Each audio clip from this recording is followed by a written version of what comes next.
आखिरकार बहुत लंबे इंतजार के बाद पंचायत और निकाय चुनावों को लेकर के एक पॉजिटिव खबर है। ये खबर यह है कि 15 अगस्त को जब देश भर में तिरंगा फहराया जाएगा, उसी दिन चुनाव आयोग चुनावों का शेड्यूल जारी कर सकता है और पूरी तैयारी भी इसकी चल रही है। सरकार ने अपनी सभी तैयारियां पूरी कर ली हैं लगभग, और चुनाव आयोग भी लगभग तैयारी पूरी कर चुका है। तो अब अगर आप तैयारी कर रहे हैं सरपंच बनने की, पार्षद बनने की, तो फिर जुट जाइए तैयारी में, क्योंकि अब ज्यादा वक्त नहीं बचा है। नमस्कार, स्वागत है आप सभी का द फैक्ट इंडिया पर, और मैं हूं आपके साथ पूजा जादौन।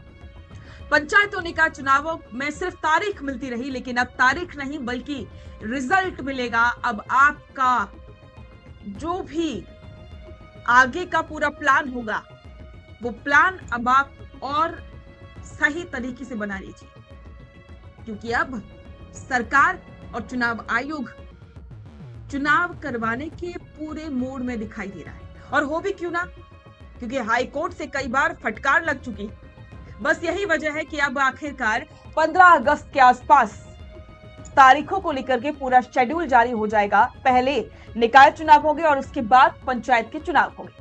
तो चलिए विस्तार से समझते हैं कि अब क्या कुछ अपडेट है इसको लेकर। राजस्थान में कई नगर निकायों का कार्यकाल खत्म हो चुका है, लेकिन वार्ड पुनर्गठन, परिसीमन और सबसे बढ़कर के ओबीसी आरक्षण के ट्रिपल टेस्ट की प्रक्रिया के चलते चुनाव टलते आ रहे हैं। लेकिन अब राज्य सरकार निर्वाचन आयोग ने अपनी तैयारियों को अंतिम रूप देना शुरू कर दिया है। आयोग 15 अगस्त के आसपास चुनाव कार्यक्रमों का ऐलान करने जा रहा है। मतदाता सूचियों की पुनरीक्षीकरण से लेकर के पोलिंग बूथों की रीमैपिंग का काम लगभग पूरा कर लिया गया है। सुप्रीम कोर्ट के सख्त निर्देशों के तहत स्थानीय निकायों में ओबीसी आरक्षण लागू करने के लिए समर्पित आयोग के जरिए पिछड़ापन और जनसंख्या का डेटा जुटाना अनिवार्य है। खबरों के मुताबिक राज्य पिछड़ा वर्ग आयोग की रिपोर्ट और सर्वे का काम पूरा हो चुका है। अब ये लगभग तय हो गया है कि किस निकाय में कितनी सीटें किस वर्ग के लिए आरक्षित होंगी।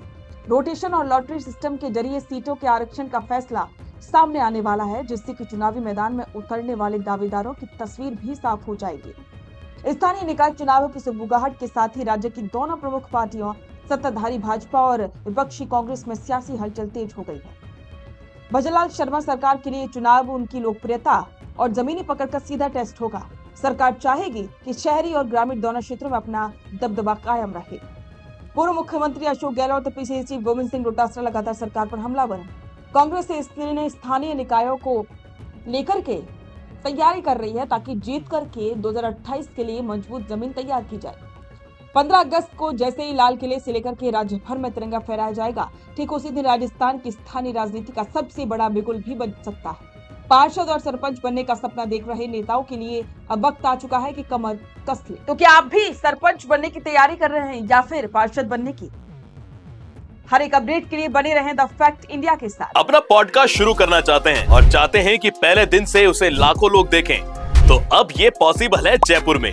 जयपुर का सबसे तेजी से बढ़ता हुआ digital news channel the fact India आपके पॉडकास्ट को वर्ल्ड क्लास बनाने के लिए जयपुर के बीचों बीच श्यामनगर में लाया है world class podcast setup, green screen setup. उसे शूट करने के लिए best state of the art facilities, editor से लेके लाखों फॉलोअर्स और करोड़ों वाली रील्स वाला यूट्यूब चैनल, और ये सब आपको एक ही जगह पर मिलने वाला है। तो पूरी जानकारी के लिए आज ही व्हाट्सएप कीजिए इस नंबर पर।